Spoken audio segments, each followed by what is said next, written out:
Bonjour à tous, c'est l'hebdomadaire des marchés du FX. Merci de nous rejoindre.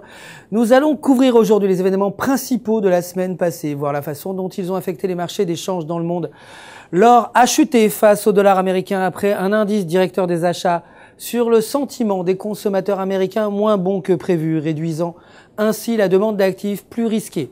La BCE a annoncé qu'elle pourrait acheter des obligations à 3 ans en les stérilisant, c'est-à-dire en retirant autant de liquidités qu'elle en injectera, tandis que la Réserve fédérale a annoncé des achats non stérilisés d'obligations, ce qui augmentera le volume monétaire du pays.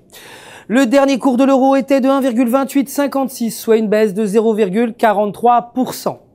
La livre s'est affaiblie face au dollar américain alors que le Royaume-Uni risque de voir sa note de crédit dégradée. L'agence Fitch ayant indiqué que la dette souveraine du pays pourrait atteindre son pic le plus haut plus tard que prévu. Fitch a donc confirmé le niveau AAA du pays avec une perspective négative et l'agence a indiqué qu'elle ne résoudrait pas la question de la note du Royaume-Uni avant 2014. Le dernier cours de la livre par rapport au dollar était de 1,6159, soit une baisse de 0,46%.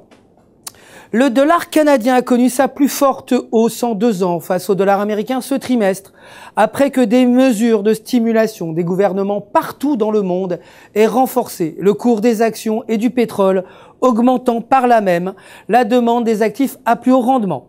La devise canadienne s'est renforcée ce mois-ci alors que la Réserve fédérale a annoncé un plan d'achat ouvert de la dette pour renforcer la croissance économique, ce qui pourrait affaiblir la devise américaine.